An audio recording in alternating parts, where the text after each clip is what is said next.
Remington Steele, won't be seen tonight, so we can bring you a very special episode of The Gen X Files. Welcome to The Gen X Files. I'm Jim. I'm Adam. And today's show is all about Star Wars Episode 5, The Empire Strikes Back. That was pretty good. That was pretty good. We didn't even practice that. No rehearsals. Yay. Oh, man. This one for me is my personal favorite, but I think it's because I was born in 78, and it was the one that I watched the most. Like, I was about that age when it was like I understood what movies were. Did you see it in the theater? No. Did you see any of them in the theater? No, I didn't see. The first time I ever went to a movie theater was like 1986. You were old. Firewalker. That was the first movie I saw with my dad. I know. I was like 8. My parents didn't go to movies. Like, we didn't go to movies. We had Cinemax at home and watched movies there. Well, it sounds like child abuse. I'll mention it to my folks next time I talk to them. Please do. It wasn't. I've only seen a handful of movies in the movie theater. In the movie theater with my dad, and I don't think I've seen any with my mother. My mom and I used to go. My mom took me to see Raiders of the Lost Ark. Nice. And but it was always fun to go to the movies with my mom because she'd always get a hot dog. Oh yeah. She loved hot dogs, movie theater hot dogs. So I get it. It's just something special about it. My favorite, I like going to the movies with my sister. We didn't go very often. Yeah. My favorite was going with my mom, and then I think my second was probably my grandmother. Yeah. And then way at the bottom of the list is the stepdad. 'Cause, oh baby, either if it was just he and I, then he would totally embarrass me. Of course. The jerk incident. Yeah. Or he would just get up because he couldn't stand sitting there not smoking. So he would get up and go have 8 cigarettes. Which is probably a blessing. It's like, go smoke more. Go outside. Well, you'd only do that if it was and very rarely did all of us go to the movies. Right, so. right. But my mom was always a blast to go to the movies with. And she has great taste in films. Nice. Yeah. I do. I take it back. I do recall one movie that my mom definitely sat through with us. She took my best friend Damien and I to see Mortal Kombat when it came out. Oh, your poor mom. And she sat through it. Mortal Kombat. Yeah. Oh, it was great. We were such nerds. I loved that soundtrack so much. Yeah, it was so bad. Orbital, man. They were the future. It was great. Anyway. All right. Well, back to Empire Strikes Back. Yeah. I love this movie so much. It's a departure for George Lucas since he did not write or direct the movie. No, it was also... It was torture, man. The 3 years between those movies. I can't even imagine. It was torture. And then even worse. Oh, my God. Well, we'll get to that when we get more into the movie. But, man... Yeah, it was. It's just funny how much people complain now about Stranger Things hasn't been on in 11 months and 12 months. It's like, yeah, you should have been there during Empire Strikes Back. Well, some of these shows do take years. Sure. And that's ridiculous. But you have a million other things you can watch in the meantime. Right. In 1980, between 1977 and 1980, you were stuck.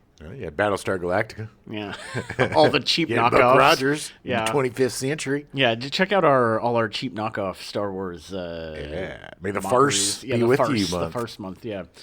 Anyway, take yourself back to 1980, January 9th in Saudi Arabia. 63 Islamist insurgents are beheaded for their part in the siege of the Great Mosque in Mecca in November 1979. Good Lord. Yeah, there was some bad stuff happening around that time. In the Mideast. Do they use lightsabers? Yeah. That's why you have it. Yes. In there. No, it was insurgents. It's about the rebels. Ah, right. Yeah. Yes. February. I like the.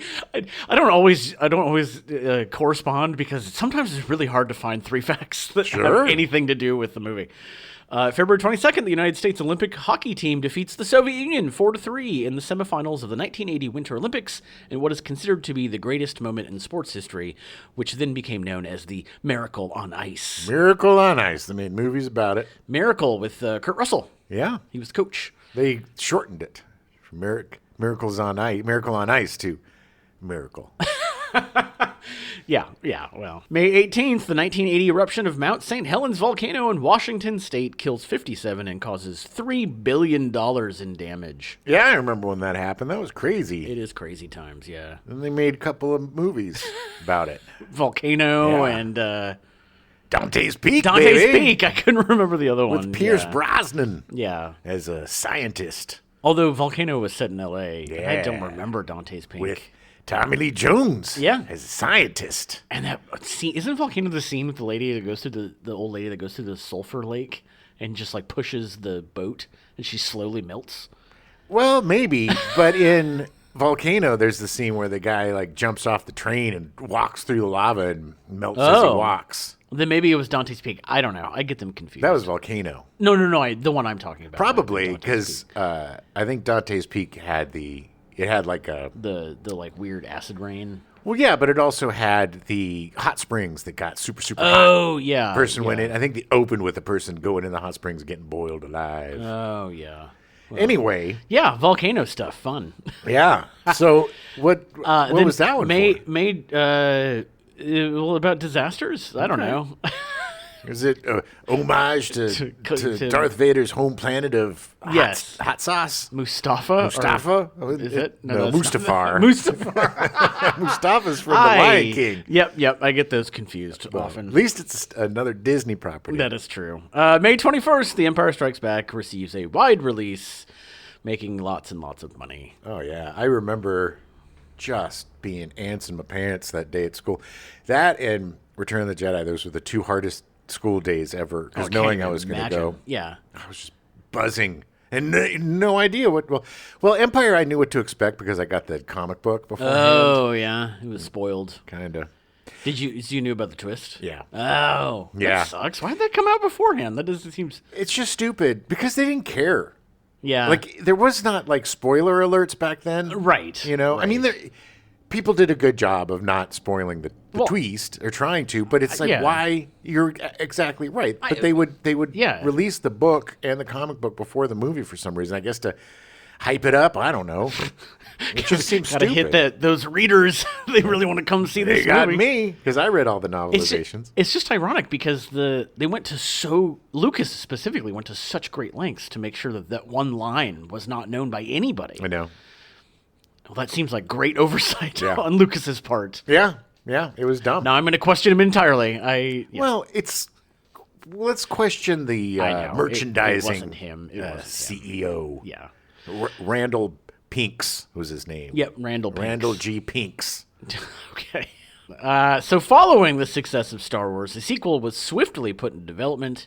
Lucas had signed a deal dictating that Fox would distribute the film, but would have no creative input in exchange for 50% of the gross profits on the first $20 million earned, with the percentage increasing to 77.5% in the producer's favor if it exceeded $100 million. Yeah, it's a win-win for them. Yeah. They don't have to do a damn thing except for it's like just cost of the prints and stuff, but still. Provide us quality and you're good. Yeah. You get $10 million guaranteed. Printing money. Yeah. Yeah.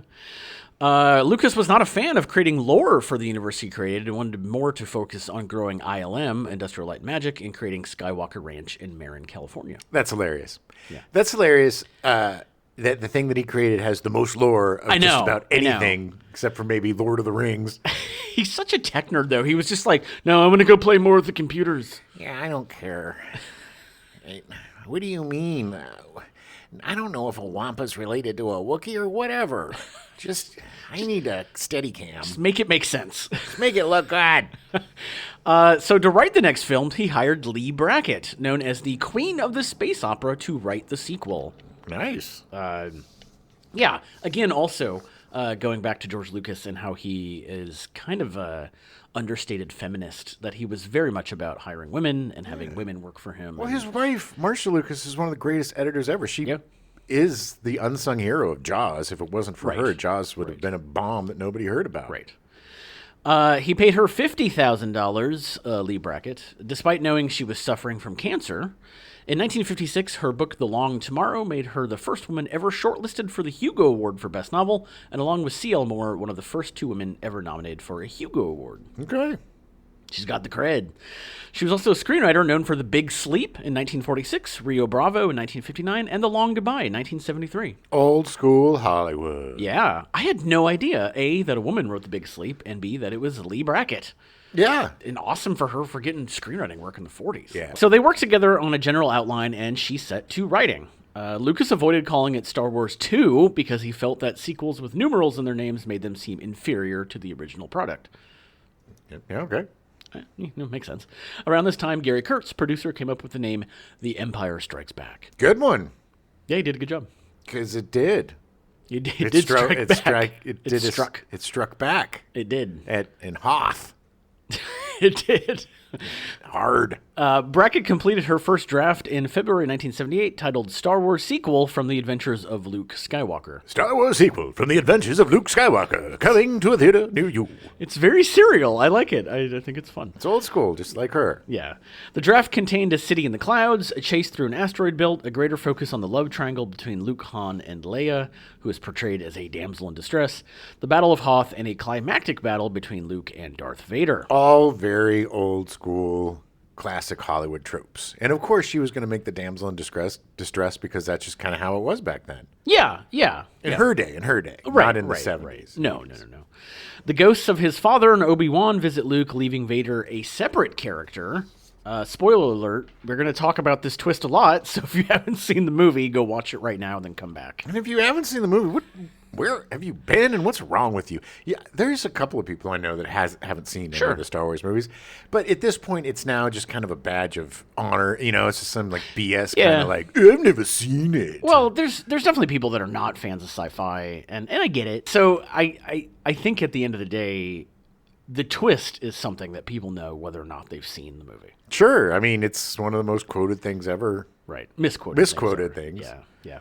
Because it's not Luke, I am your father. It's I am your father. No, I am your father. No? Yeah. No! I am your father. Yeah, that's the full line. Because he's actually responding back to him. No. He's like, you killed my father! And he goes, no, I am your father. Yeah. Search your heart, you know it to be true. Yeah. It's just easier to misquote it as Luke, I am your father, because otherwise, no, I am your father makes no sense when you're just shouting it at someone. Yes. Then it just sounds like you're crazy. Yes. So the draft reveals Luke has a sister, not Leia, and Han goes on a mission to recruit his powerful stepfather, and Lando is a clone from the Clone Wars. That's kind of cool. Yeah. But, I don't know. The other sister thing seems a little convoluted. It seems like adding in a lot. It definitely cutting it down and making it more streamlined. Yeah, was sure. much better, Lucas made detailed notes and attempted to contact Brackett, but she had been hospitalized and unfortunately died of cancer a few weeks later on March 18th. Oh, no. Right before my birthday. Yeah. This meant that due to the strict deadlines, Lucas was going to have to rewrite the entire script himself. He was trying to avoid this. He was. He found the process more enjoyable than on Star Wars because he was familiar with the universe, but struggled to write a satisfying conclusion, leaving it open for a third film. This is a lot more fun than I thought it would be. I just don't know how to end it. Well, yeah. I won't. That's what I'll do. I'll not end it. I'll just make it a middle. There you go. To avoid the physical stress that Lucas endured during the shoot for A New Hope, he opted to hire outside talent to direct the sequel. I don't want to do it. I mean, I don't blame him. He almost died during that first production. They all these weirdo directors almost die. Yeah. They stress themselves out so much, and I get it. I mean, you're trying to make something to set your career in motion. Yeah, or so much pressure. If you're Martin Scorsese, you coke yourself out to dangerous levels. If you want to see a great representation of Martin Scorsese on cocaine, watch his performance in Taxi Driver when he's in the back seat. God, I don't even remember him in that at all. He's really good, but it's he's so hyped up. Noticeably impaired. Awesome. I'm not 100% sure about that, but I'm almost 100% sure about that. It seems likely. Watch it again. Okay. Yeah, I'm gonna look at my. Yeah, that's my girlfriend up there in the window. Maybe he was just acting. Acting coked up? Yeah. Yeah. Maybe he's just that good of an actor. He's not. Great director. So Lucas wanted to focus on growing industrial light and magic and the development of a new movie, Raiders of the Lost Ark. Yeah. He wanted to create a new franchise because he could, because he's George Lucas. Lucas wanted a director who would support the material and accept that he was ultimately in charge. He just wanted to be able to say yes or no to things. Well, yeah. I mean, it's his universe. He wanted somebody who can play within that universe and ultimately, I mean, he's playing studio head. Yeah. Yeah. I mean, it makes sense. It's his vision and like he wants to make sure it's a good movie. Yes. He obviously makes good movies. He made it with Star Wars: A New Hope. And THX 1138. Yes. And American Graffiti. So, he had a good track record. 3 for 3. 3 for 3. He considered around 100 directors, including Alan Parker and John Badham, before hiring his old acquaintance Irvin Kershner in February 1978. Interesting. Alan Parker would have been good. Yes, but I think he needed to find somebody that didn't have... Alan Parker has a very specific vision and way of doing things. And I think they would have clashed. I think so. I think strong auteurs, it's going to be hard for somebody to basically make somebody's movie. Yeah. I mean, that's kind of the problem that Marvel's having right now. They're hiring these people that are directing and writing movies that aren't quite as good. They kind of falter. Yeah, unfortunately. Yeah. Well, I mean, it's like, certain people, I guess, need guidance. I don't know. I mean... Everybody should have at least somebody to go, oh, man. Are you sure? You really want to have giant screaming goats in your movie? Are you positive, Taika? Yeah. The mythological. Nice. Thanks. Is he Irish? Yeah, he was. He is. I don't do accents. All right. Kershner was reluctant to direct the sequel to a film as successful as Star Wars, and his friends warned him against taking the job, believing he would be blamed if it failed. They're not wrong. I mean, yeah. That's also a good thing on Lucas. He could be like, well, wouldn't me. Yeah. Kershner to stink all over it. Damn you, Kershner! Well, fortunately, it wasn't a problem. Lucas convinced Kershner it was not so much a sequel as a chapter in a larger story. He also promised him he could make the film his own way. Despite him obviously being ultimately in charge. Right. But no, I mean, he did give him freedom to... He did. There's certain parameters you have to follow. You have to have the wipes. You have to fit within the style of the films. And the films are very...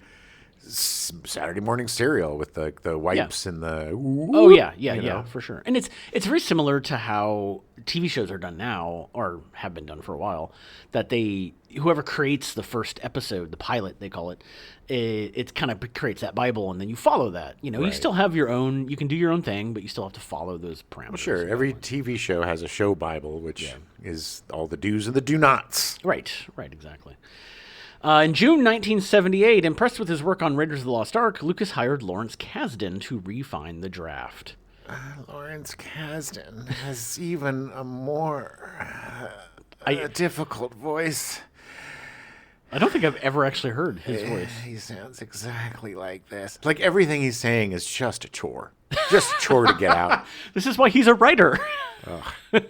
So he was paid $60,000. In early July, Kasdan, Kershner, and Lucas held a story conference to discuss Lucas's draft. The group collaborated on ideas, challenging Lucas with his ideas when his ideas made no sense. And Lucas embraced their ideas. He was very open. I like your ideas. Thank you for liking my... It must have been so hard to be in that room. I don't know about the Wampa. Well, I like the Wampa. It's just... Oh, my God, will you guys just speak up? Irvin Kershner's just pounding his face. Yes. What are you guys doing? Oh, God.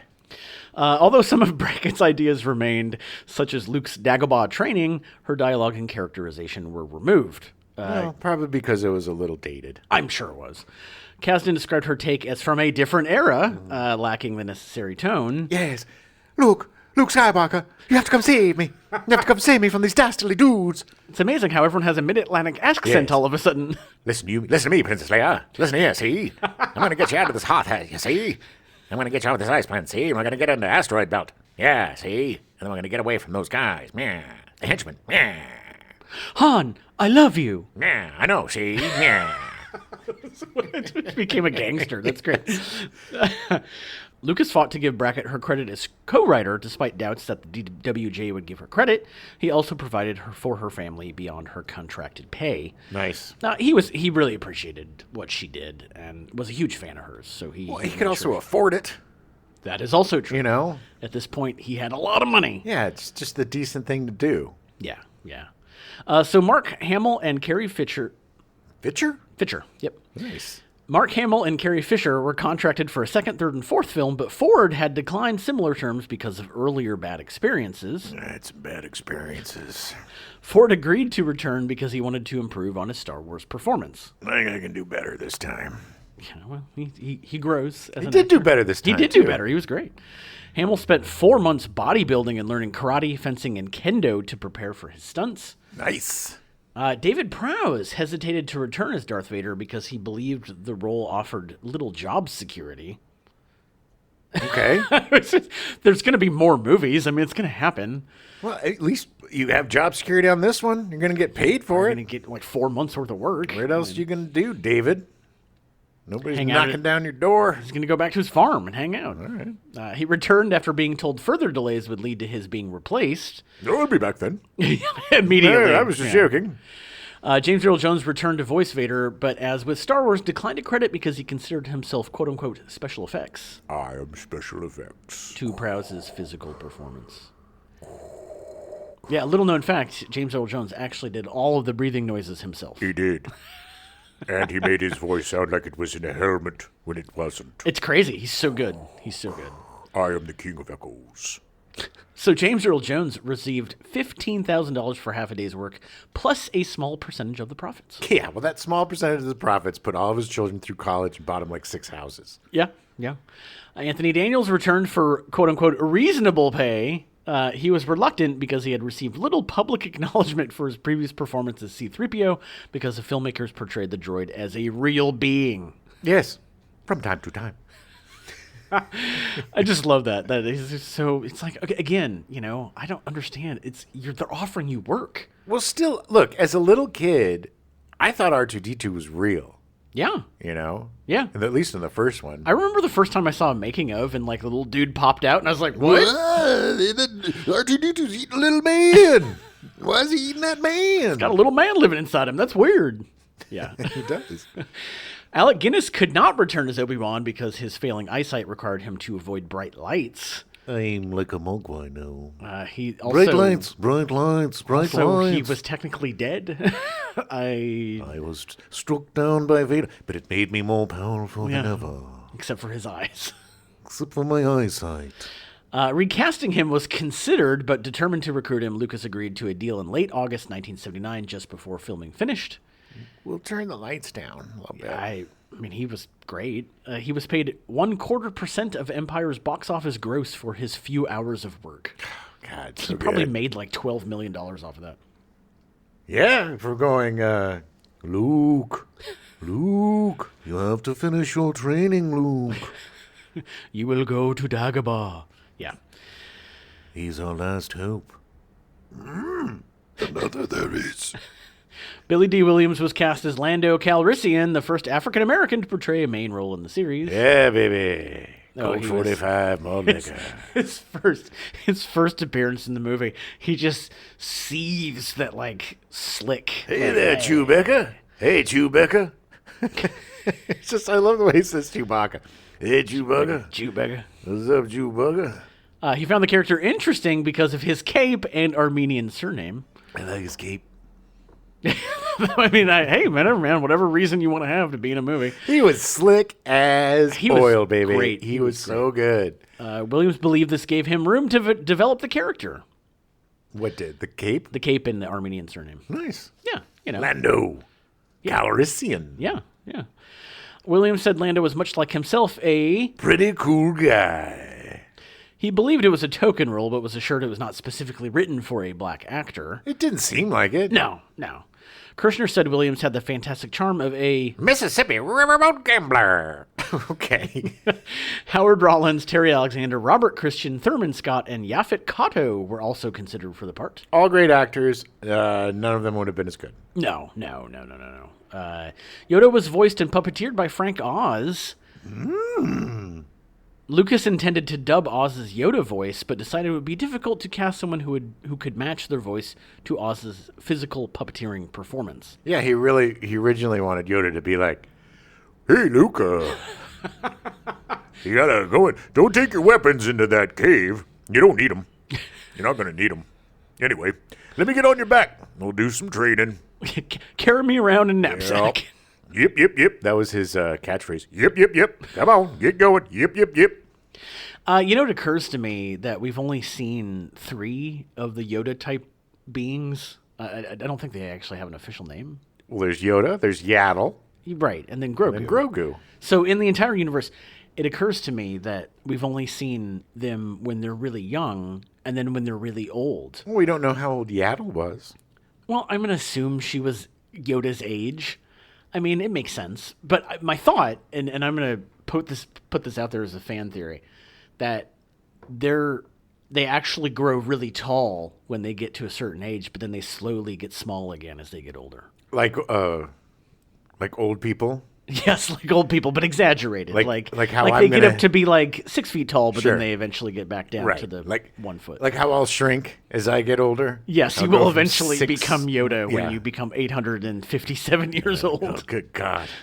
It's torture. That would be awful. It's horrible, that would be. It's evidence of the fact that they created such an amazing universe that could happen. Sure. And I mean, I don't know about the books and the comic books and stuff, if they've covered any of that stuff, which most of it now doesn't matter because it's not canon anymore. But I don't know. But anyway, it was just one of those, like, we don't know. I mean, I'd like to see the planet of the Yoda people. Yeah.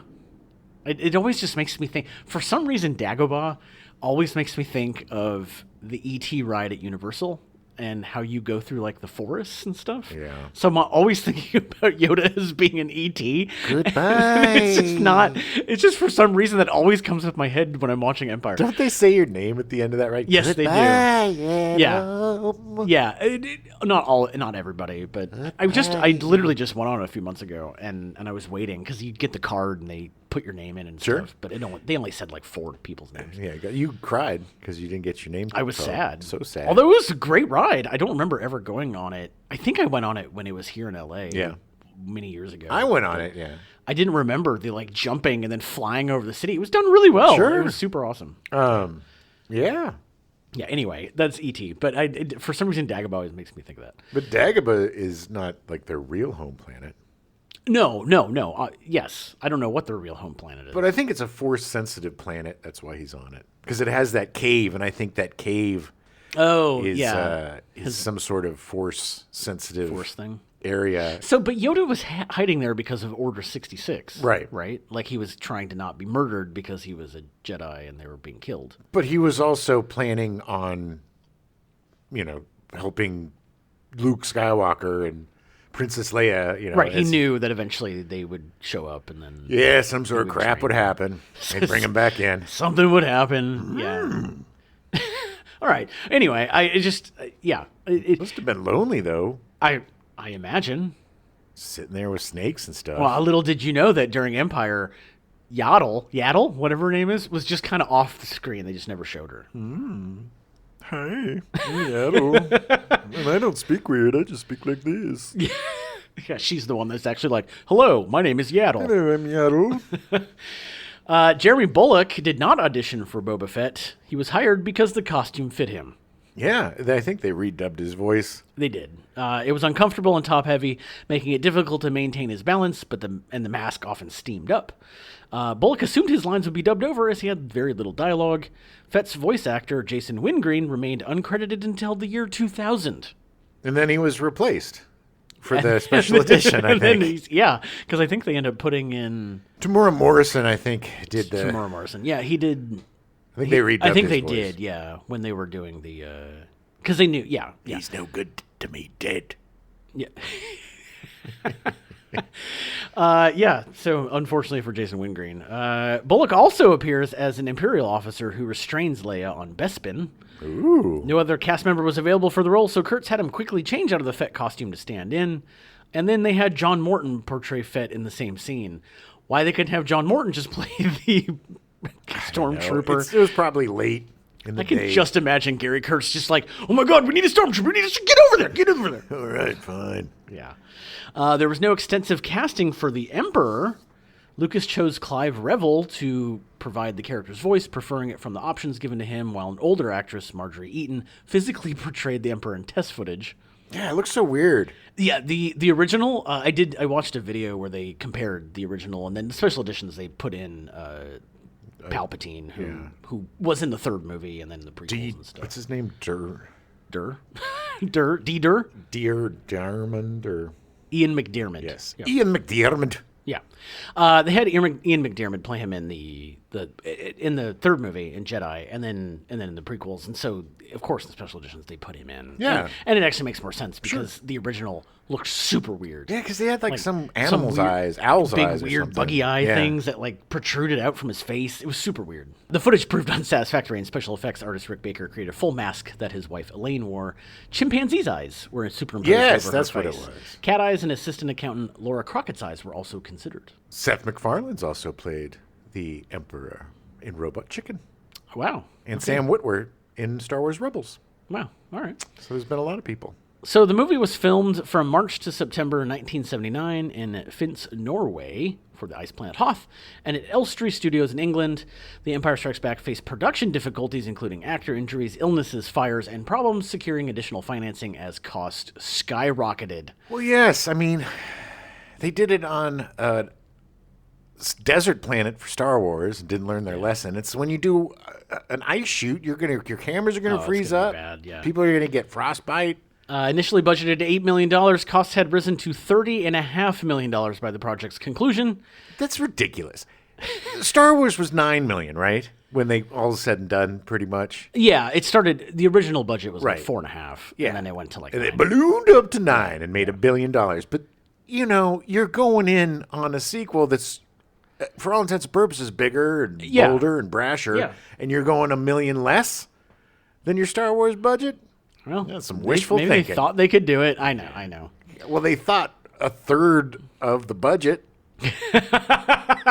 Well, they were making a third of the movie. I don't know.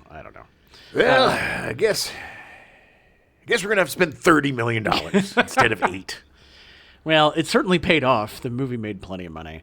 Did it? No, thought it just disappeared. It went away, and we never heard from it. Ruined the franchise. Yeah. Ruined everything, and George Lucas's career. Yeah. George who? George Lucas. For the bog planet Dagobah, scouts looked at Central Africa, Kenya, and Scandinavia.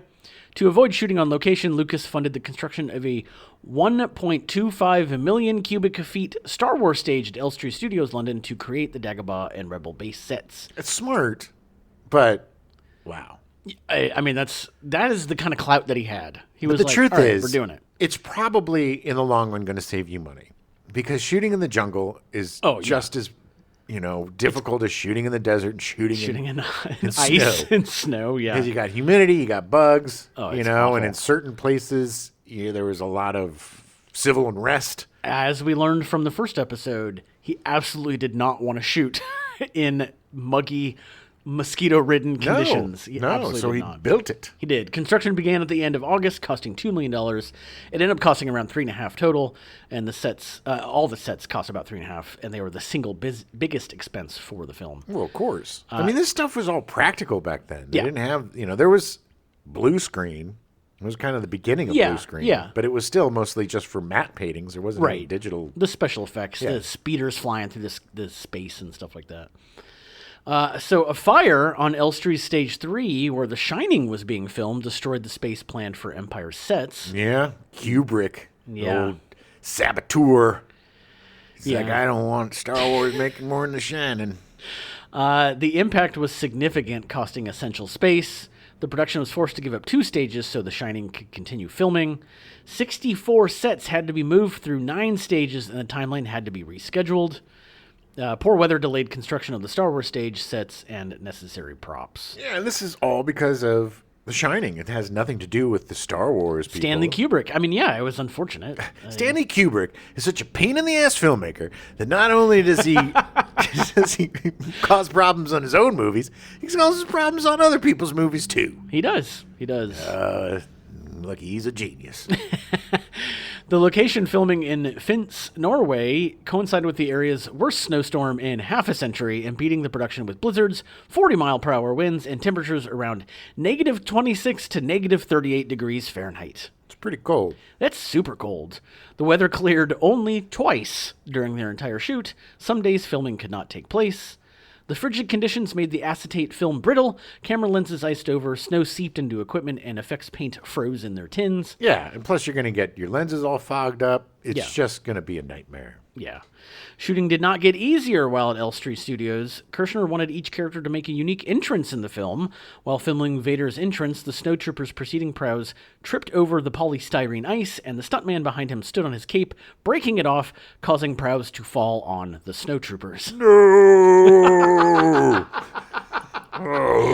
Just picture that happening. This is so embarrassing. Carrie Fisher suffered from influenza and bronchitis while on set. Her weight dropped to 85 pounds working 12-hour days, and she collapsed on set from allergic reaction to steam or spray paint. Good Lord. She was also allergic to most of the makeup they used. Wow. You can see it. She's super skinny during Empire, man. Super skinny. It works in context of the movie because they're obviously the rebels are on the run. But man, her overuse of hallucinogens and painkillers and anxiety while performing her speech to the rebels worsened her situation. Yeah. Well, also that's, all the illnesses and stuff are exacerbated by painkillers. Yeah. Yeah, she was turning to pills for relief, and it was unfortunate. Stress and personal traumas led to frequent arguments among Hamill, Fisher, and Ford. Ford and Hamill fell ill or were injured at different times. Yikes. Hamill was depressed by his isolation from human cast members, acting mostly against puppets, robots, and actors whose voices would be dubbed over or added to his scenes later. I'm so lonely. Oh. I feel sad for him. I mean, it makes sense. It's like, it's hard. Yeah, I guess. I mean, I'd rather be in the cushy sets. Yeah, we can. Well, yeah. I mean, it's just that I can imagine on like day 17 where you're like 10 hours into a 14-hour day, and you're just like, Jesus, this is never ending. Like this is it. This is my life now. Beep, boop, boop, boop, beep. Yeah. He probably started really understanding what. He probably did. Hamill would use an earpiece to hear Oz's dialogue, but for various reasons this did not work, and he struggled to form a relationship with the character. Yeah, chilly you are. I like that his annoyance with Yoda at the beginning was genuine. Yes. not acting. Yeah. The Dagobah set was liberally sprayed with mineral oil, which caused him physical discomfort for long periods. Hamill called it a physical ordeal the whole time, but I don't really mind all that. At one point, Oz cheered Hamill up with a Miss Piggy routine. I just imagine Yoda being Miss Piggy. It'd be great. Are you feeling okay? I don't know. I'm pretty sad. Would you feel better if Miss Piggy came and said hello? Maybe. Hamill recalled Ford giving him a kiss instead of reading his lines, entertaining the crew. Aww. They were all, despite the fact that there was some infighting, they were all very supportive of each other. Of course. I mean, they understood. They all got it. Mayhew fell ill while filming Han's torture room scene because the set used bursts of steam raising the ambient temperature to 90 degrees Fahrenheit while he was wearing a wool suit. Yeah, they almost killed him. Achoo, achoo, achoo. The hangar scene involved 77 rebel extras costing 2,000 pounds per day. Around 50 short tons of dendritic salt mixed with magnesium sulfate for a sparkle effect were used for the snowy sets. That sounds healthy. The combination gave the cast and crew headaches. Oh, not healthy. Magnesium sulfate is actually just Epsom salt. But still, you don't want to be breathing that stuff in. Okay. Yeah. Second unit director John Barry died suddenly in early June. Harley Cokless replaced him a week later. The typical purpose of a second unit was to film time-consuming tasks for special effects, but they were involved in filming main scenes, including Luke's ice cave imprisonment, because the schedule had overrun by around 26 days. Do we know how he died? No, I don't have that information. It's mysterious. Yeah. Hamill was unavailable for several days after injuring his hand during a stunt jump from a speeder bike. Having been called in for the stunt the same day his son was born, exhausted and aggravated by the salt-laden setting, Hamill angrily rebuffed Kurtz for not using a double for the scene. Just a lot of anger, a lot of tempers flaring and stuff. Well, sure. It's a tough shoot. Yes. You're filming in very difficult places to film physically because of, either snow or dust or whatever. And then you're under all of this pressure because Star Wars. Right. Yeah. I mean, you got a guy who's like, not George Lucas who's directing it, he's got Star Wars. Got his own thing to prove. Yeah, exactly. Yeah. It must have been just for everybody that wasn't the stars, it must have been a completely nerve-wracking experience. Yeah. The confession of love between Leia and Han was scripted, with both of them admitting their feelings for the other. Kirshner felt this was too sappy. I love you too, princess. He had Ford improvise lines repeatedly until Ford said he would do only one more take. I'll do one more take. More. He responded to Leia's confession of love, saying, I know. Lucas was unimpressed by the scene, believing it was not how Han would act. I'm not very impressed. I don't think that's how Han would act. What Han would do, he would shoot first. What? I don't know. Yeah. Yeah. I mean, it makes sense. To me, that's totally Han. I don't understand. Yes, of course it is. I think it's 100% Han. I don't know if George Lucas actually understood the character of Han Solo. I don't think he did. Because I think we understood Han more than he did. Yeah. And he was a scoundrel. He shot first. And of course he did. Of course, she knew that he loved her. Greedo was going to murder him. Yes. He had to. Yes. And it was the one change in the special editions that I did not agree with. Well, it also looked stupid. Yeah, it did. With the little thing going. It didn't work. Prowse was given the line, Obi-Wan Kenobi is your father. to read because he was known for repeatedly leaking information. Hey, guys. Hello. Hey. Hello. Yeah, David Prowse here. You're not going to believe this. What? Obi-Wan Kenobi is Luke Skywalker's father. No. Yeah. What? I said it. Yeah. Come on, eh? Yeah. Did you make him Australian? Cockney. Is that Cockney? Yeah. Okay. Yes, it's a perfect Cockney accent. Okay, sure. Spent a lot of time in Cockney. Only Kirshner, the producers, and Hamill knew the actual line. Hamill was positioned on a platform suspended 35 feet above a pile of mattresses. Nice. That's safe. Just throw some more mattresses on there. Hey, yeah, can you add a few more mattresses, maybe? They actually cut his hand off. Look, we'll be able to stitch it back on. Promise you, we'll be able to stitch it right back on.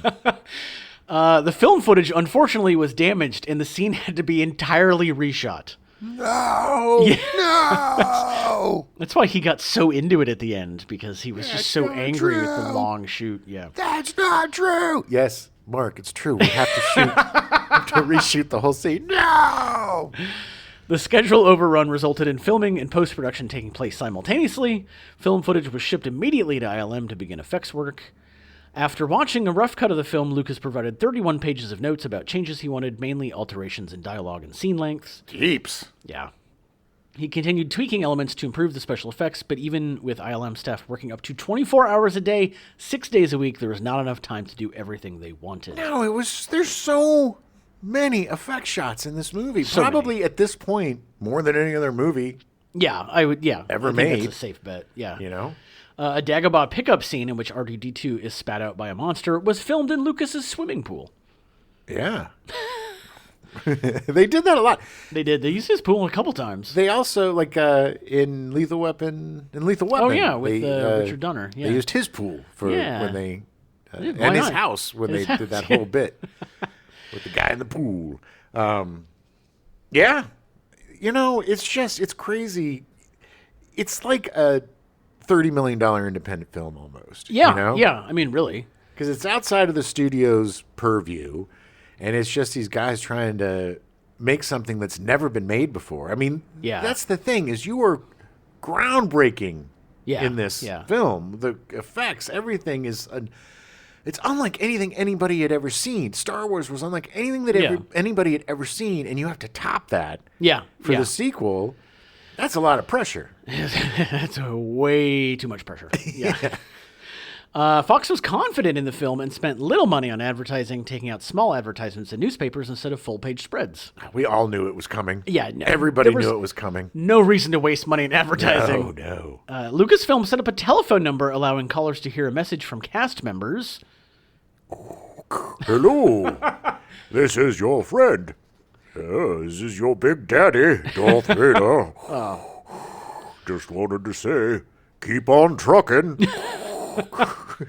Oh my. Yes, hello.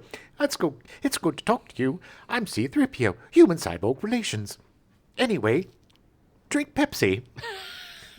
Fox demanded a minimum 28-week appearance in theaters, where 12 weeks was the norm for major films at the time. Yeah, nobody's arguing. No. None of the theater owners are. Yeah, the theaters are like, yes, please. Yeah. How about 48 weeks? Yeah. What do you say? Let's double it. Well, just call me back next year. Just call me back next year. It's fine.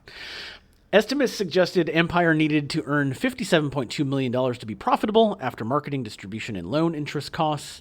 So it was released on May 21st, 1980. The highly anticipated sequel became the highest-grossing film that year, earning approximately $401.5 million worldwide. So it did okay.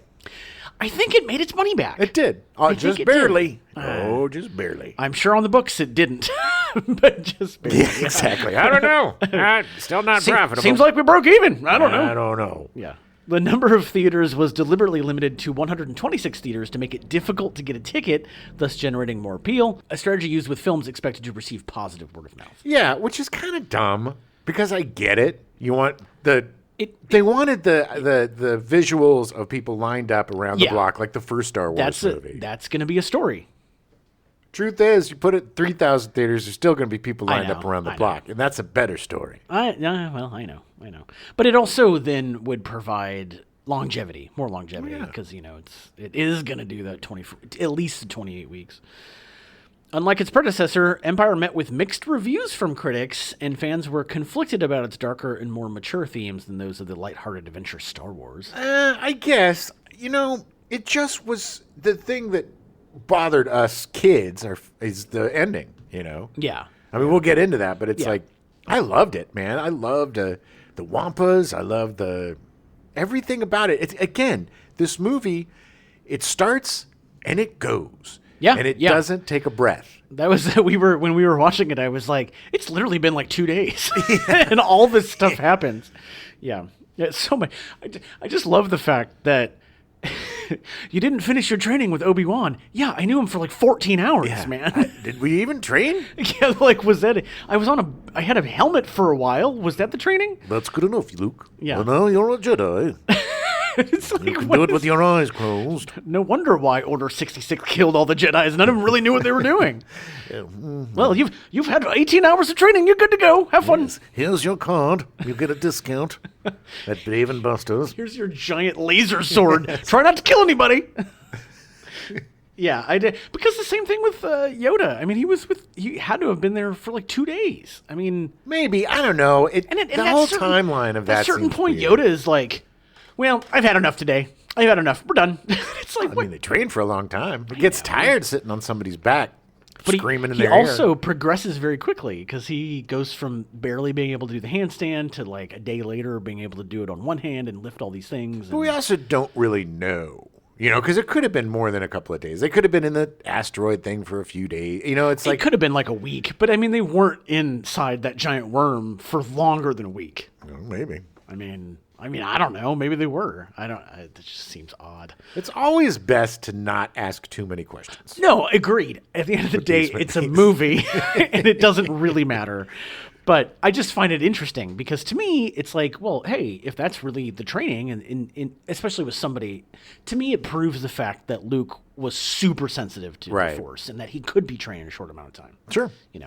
I'm more of the ilk that wants to justify things around the story in the story, rather than being like, well, that's dumb. Yeah. It's like, no, you can come up with an idea, because chances are it's probably true. That's what the Clone Wars cartoon was all about. Exactly. Filling in the gaps. Yeah. So critics praised the expressive features and characterization of puppeteered character Yoda. Everybody loved Yoda. Yoda, popular I am. He's so much more animated than I remember. Like, He's such a Goonie bird at the beginning. Oh, crazy. Will you please stop that? Get out of there. Quit touching it. Mine? No. Mine. And it really shows how good Jon Favreau and Dave Filoni did with Grogu, imitating that first scene that Yoda is in Empire Strikes Back, where he's just a curious little kid. Yeah. And he just wants to go snoop through stuff. Will you stop that? You're going to break it. Mine. And the fact that he nibbles on his dinner, and then Luke looks at it and then just throws it away. Yeah, well, give it to him, you jerk. Luke's a jerk. He's a jerk. Yeah, he has some of his father in him. Well, he's got his father's super whiny impatience that his father had too. It really all fits. It really fits. I just want to be a Jedi now. Take me to Yoda. Why do I have to wait? Hey, I can't train him. He's annoying me. He's not ready because he's an annoying teenager. Hate him, I do. I don't know how much time. It's supposed to be a couple years between New Hope and Empire. I don't know how old he's supposed to be at this point. Well, he's old enough. Old enough to not be a whiny baby. Be a whiny teenager. Yeah. So the film was nominated for various awards and won 2 Academy Awards. It won for Best Sound and a Special Achievement Academy Award for Best Visual Effects. The film received a further 2 nominations, Best Art Direction losing to Tess, and Best Original Score losing to Fame. Odd that Tess of the D'Urbervilles won over Star Wars. Yeah. It was a period piece. The period piece is probably why. Yeah. And then the fact that, Fame is a great movie, but the score in Empire is incredible. Yes. Look, I get it. Fame was a musical. It was huge. It was also huge, but it was, yeah. They're going to live forever. Fame. Yeah. Fame. Which is the movie I rewatch? Not Fame. Yeah. Yes, the Fame trilogy.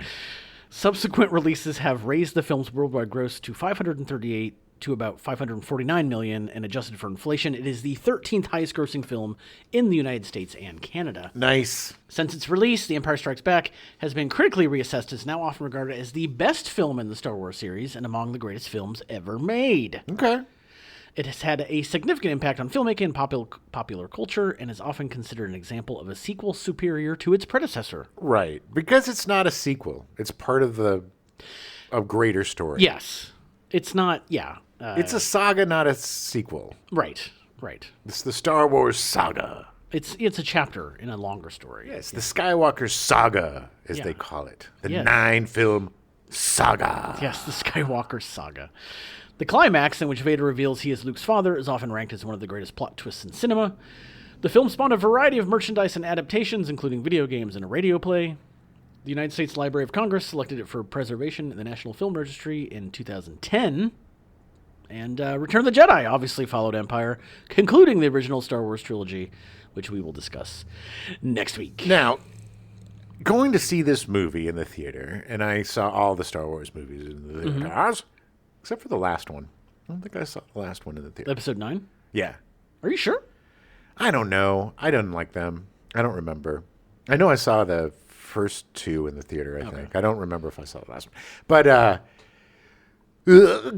But seeing Empire was such an incredible experience because, Star Wars was life-changing because it was unlike anything you had seen. But also, there had never been an experience of having to wait 3 years to see something that you were so absolutely pumped to see. It's just, and I think that's why I read the comic book beforehand or whatever, because you're just so hungry for anything Star Wars. I had records telling the story of Star Wars. I had all sorts of stuff. I read all the books, all of the ancillary books.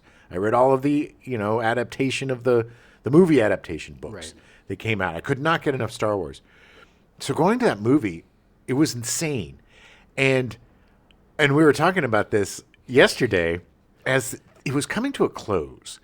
And I'm like, well, okay, awesome. They're going to be going to Tatooine, and this movie's going to be really long, and we're going to get to go get Han Solo, and then there's going to be this stuff, and it's been on for a long time, and the music's kind of swelling, and the fact that it was just the middle, and that we knew we had to wait another 3 years, and as a child, 3 years might as well be 300 years, because time is very different back then. Well, when you're 10, it's 30% of your life. Yes, exactly. I mean, so it was so hard.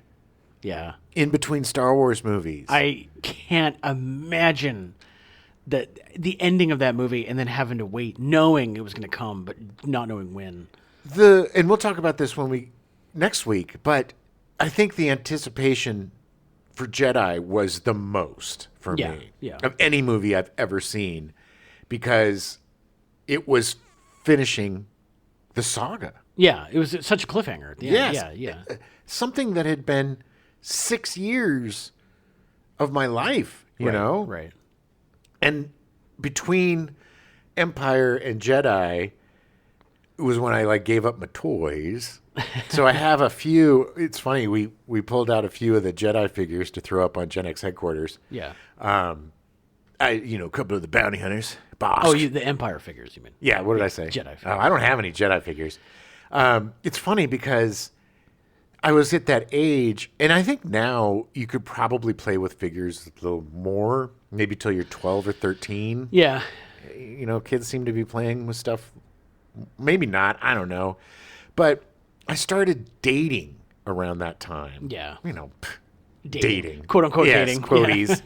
Yeah. The girl that was on my Saturday morning bowling team and I decided to date. We'd hold hands and stuff. And I remember going on a school trip to SeaWorld, and I was with my girlfriend and my best friend, and I was going to buy her something, a ring or something, because that's what she did. And I pulled some, money out of my pocket, and a little Star Wars blaster fell out. And I'm like, oh, it was like drugs. I'm like, oh, I don't know where that came from. It's not mine. I don't know. And then my friend, he grabbed my hand very seriously, and he looked at her and he said, "That is his. What do you think of that?" What a dude. No. He was trying to to love him for who he is. Okay. No. You don't have to pretend. Right. That you don't love Star Wars. He had your back. Okay. Gotcha. He was trying to make me be honest about myself. Yes. And she's like, "I don't care. Just buy me a ring." But it was that was kind of like the end of that relationship. Yes. No.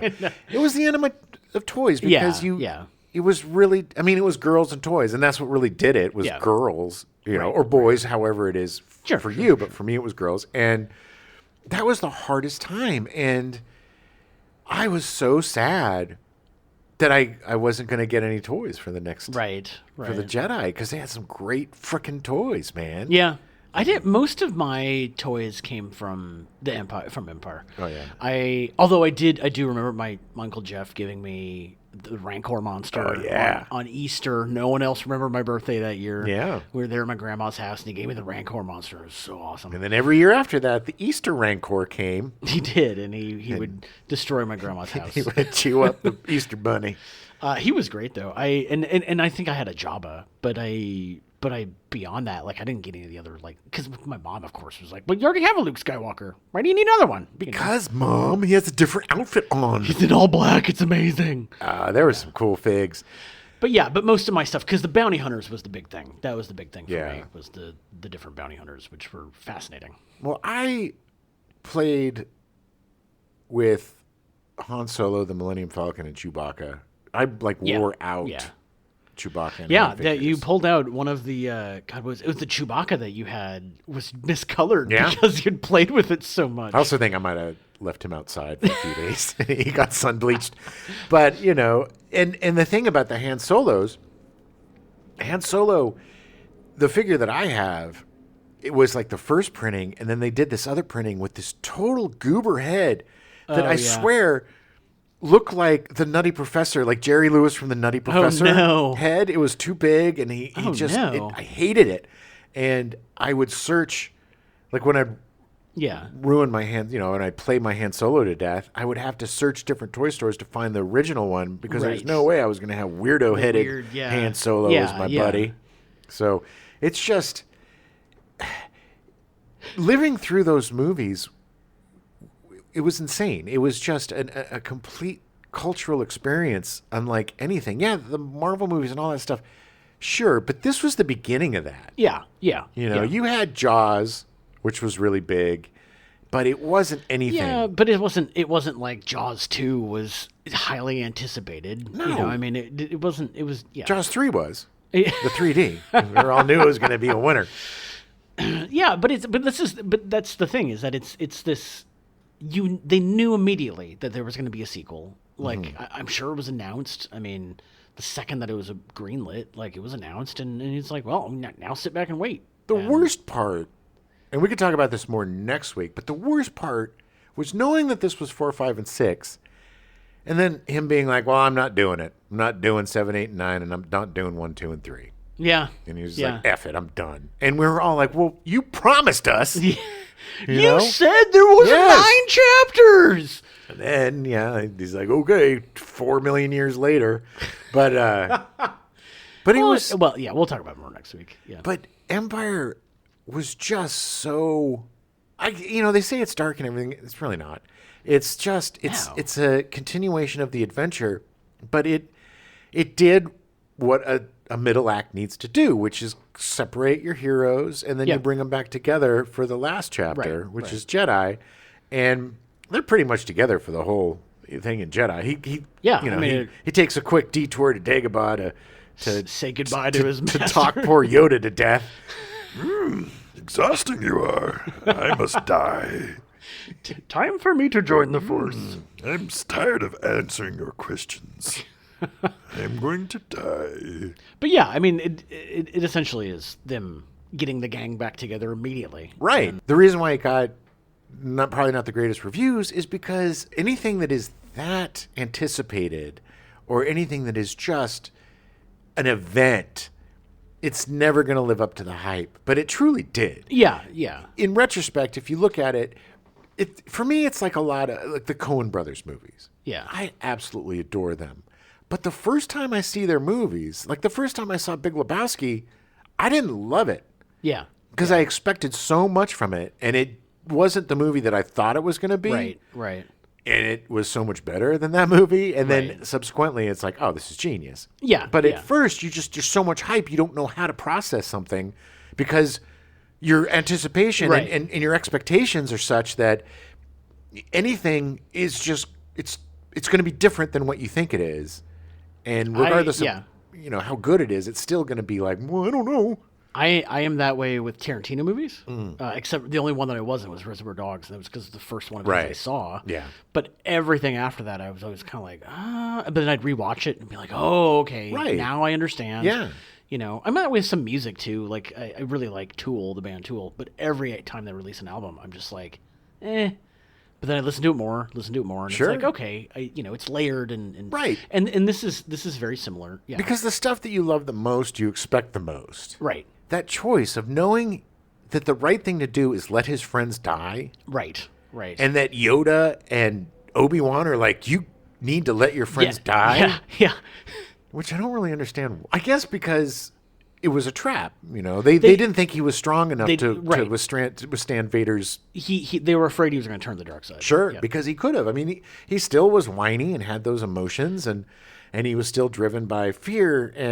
But when he finally faces Vader, you see that he is calmer and more capable, but he ain't ready. No, he's not, and he's no match for Vader. And the one thing that I would like to see the shot of when Luke pushes Vader, off of the stairs. He's like, yeah. And then he scurries away to another room. I want to see him like running through a tunnel, like, oh, I gotta get over here. Here we go.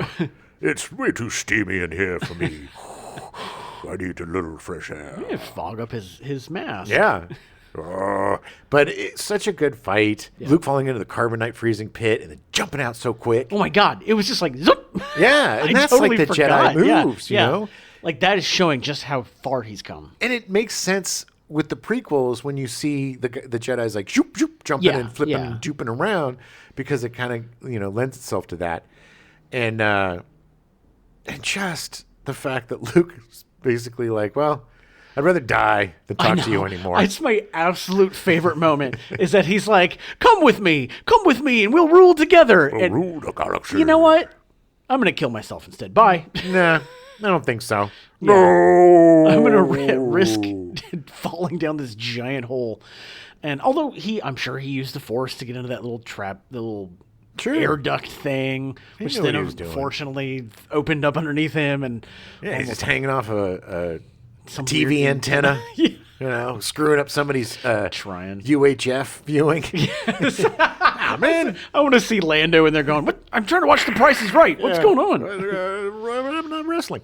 And then, but it's also funny because they're sure taking their time getting the hell away from the Cloud City. Yeah, because it's like they're not too far away when he's like, Leia. Yeah.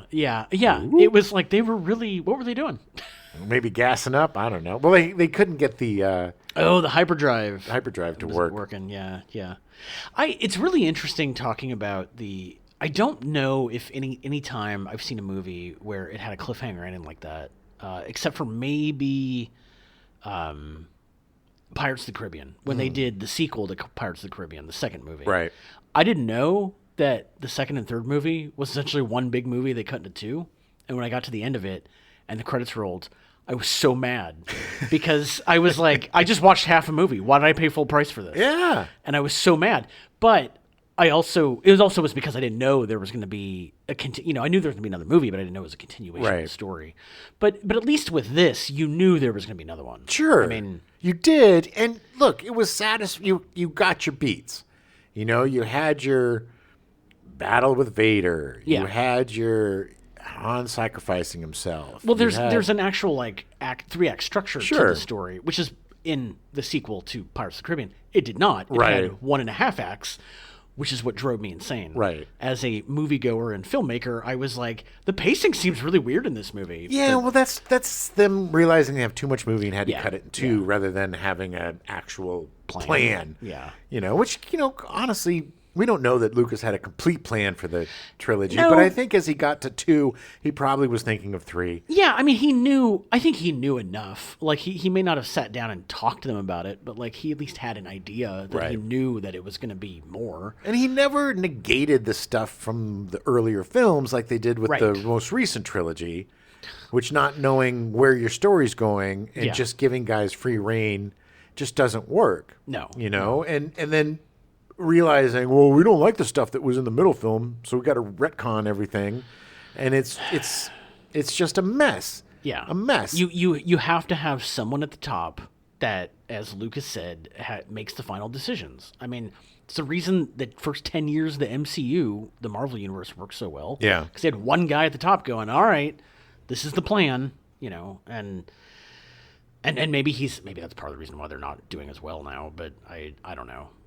But yeah, the new movies, episode 7, 8, 9, did not have that at all. No, and that's a shame. Yeah, and I guess it really is too bad because there was some fun stuff in those. But yeah, it also shows that you need Lucas. Yeah, regardless of what you think of the prequels, they are a fleshed out trilogy where the story works throughout the entire. It wasn't just like, oh, I made this movie, then I made this movie, then I made this movie, and let's hope it all fills together. Love it or hate it, there is a definite 3-act arc to that trilogy. Yeah. Just like the first one, and it is Star Wars, and unfortunately, it's like making a Lord of the Rings without J.R.R. Tolkien. Yeah, it's without having the source material. You can do it. You need somebody who loves Star Wars to make Star Wars. Well, that's just it. Is that I don't know if it necessarily was needed Lucas for these 7, 8, 9, but somebody like Jon Favreau or Dave Filoni that was like, I see a bigger picture. Right. That's all they needed. Because they want to expand. The universe is sacred to them. Right. It is a place of, they are like me, where it changed their life, but they got, instead of just being an employee of Lucas, they got to run the whole shaboob. Creators, But, and rightly so, because they know what works and what doesn't work. Yeah.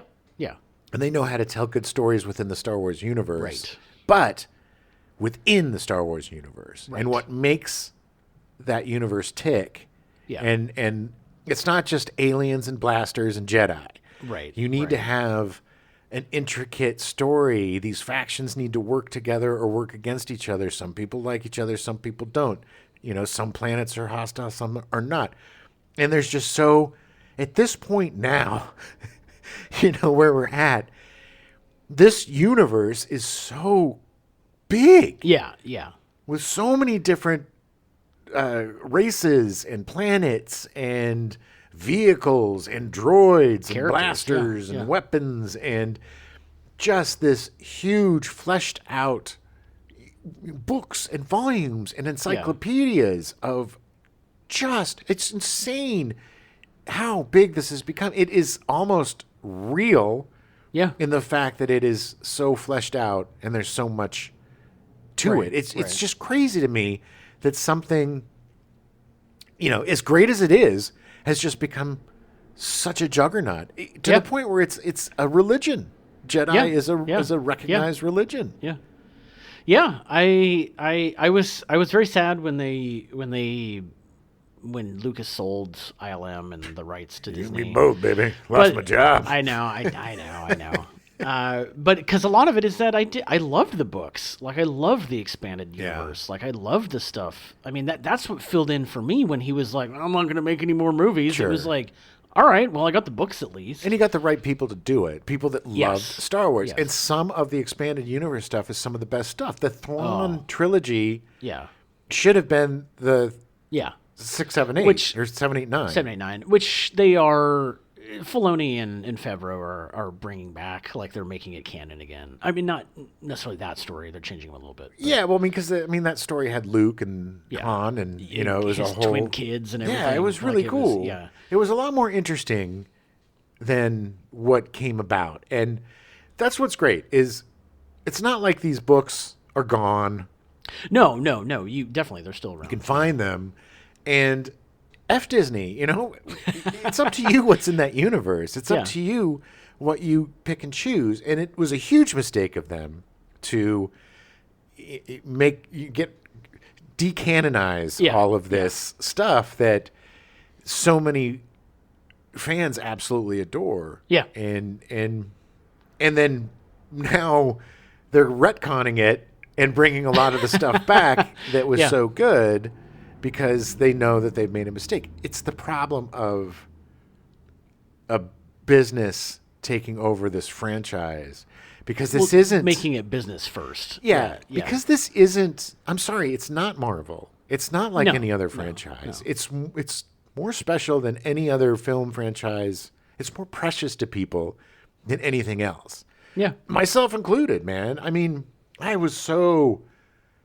I had a toothache when I saw the episode 7, which didn't help any, but I was just like... It's so funny because this is exactly the same, not a toothache, but I was in a very bad place when I saw episode 1, and it made me hate the movie. Sure, I get it. And hate the movie. But for me, I was so excited to see a new Star Wars. Yeah, same. And I was so excited to see not only a new Star Wars, but one that had Han and Chewie and Luke and Leia. And it just, as it progressed, I was just more and more disappointed. And by the time it was over, I'm like, when they killed... I already saw this movie. Yeah, exactly. I saw this movie in episode 4. And like, once they killed Han, that was it for me. Yeah. And not just because he's my favorite character. It just seemed unnecessary. Exactly. It didn't pay off the way it should have. Not at all. The way they thought it was going to. No, it was just bogus baloney. But this is part of the reason that I think that episode 8 was the best of those, because I liked how they had Luke go out. Mm-hmm. Like, it paid off well, and it made sense, and it worked in the story and in the context of him. Sure. Which is why I liked it. It was a good conclusion to his story. Yeah, and it made Snoke a lot more interesting, and it made But then it was just like, well, and it was like, Snoke's whatever. He's just some half-ass clone or something. He doesn't matter. And guess what? Somehow Palpatine came back. They fly now. Ugh. It's just, I'm sorry. It's just somebody out there. That movie is their favorite movie of all time. I get it. Sure. Yeah. And it's more power to you. But the thing that people forget, because there is no more toxic fandom than Star Wars fandom, unfortunately. Yeah. And I think what the thing that people forget, and what people definitely forgot with the prequels, is that George Lucas made these movies for kids. Yeah. And he made the prequels for his kids. Yeah. And, that's why Anakin Skywalker was a little kid and all this stuff, is because it was for kids, man. Well, that's part of the thing that I love about Empire Strikes Back is that Star Wars was for like kids that were like 10, 11, but then 3 years later, they're 14 and they're starting to have these like feelings of like love and stuff. And so this is in Empire, this love triangle, this stuff. It's like, these are the feelings that you're having. I like that it matured along with its audience. Yeah. And then Revenge of the Jedi, Return of the Jedi is just that next level of like, oh man, you got to make some really hard decisions. Yeah. And I'm psyched to see it. I know a lot of people have problems with this movie, but I love it. Yeah. Yeah, I don't know. Right, a lot of people don't like Ewoks and whatever, but really? I love all that stuff. I thought that was great. That was great. Yeah, I think I'm most excited about Jedi because it's probably the one I've seen the least. Oh, really? Yeah. Yeah. And I love it, but Star Wars is number one for me, just because seeing it in the theater was like nothing else I've ever experienced in terms of movies or TV or whatever. And it's a perfect film. It's just a perfect adventure. And Empire expands upon that, and it's the perfect middle act to the story. Yeah. And it hits all the right beats, and it takes away our favorite hero, and we've got to save him. And it was just so smart, because it could have been, you can't have Leia taken again. Right. Because, that was the first movie. Well, and it makes sense because the whole Greedo thing, they got that death mark on your head. Yep. Time for you to go. Yeah. Like it totally makes sense. It works. It expands. I love the fact that the tough guy from the first movie is like, I can't leave my friend behind. Like, I got to go get him. Yeah. Like, it's just such good character development. Exactly. It shows who these people are. And also, one of the things I absolutely love about Empire is the running gag of the disposable Empire generals. Oh, whereas, anytime anybody screws up, it's like, well, I'm going to go tell Lord Vader, and I'm sure he'll understand with my apology. I like it got to the point where the last one, they didn't even show him kill him. He's just, they open the door and he's just dead on the ground. It's like, no, okay. It's like, You've disappointed me for the last time. It's it's just so silly. But that's the Empire. I mean, that's the beauty of it. And man, it's the fact that he could murder you over video, over Zoom. That's pretty crazy. I know. You're having your Zoom call with Vader in his little incubation chamber, and you think you're all safe because he's not in the room with you, and then all of a sudden, Choke City.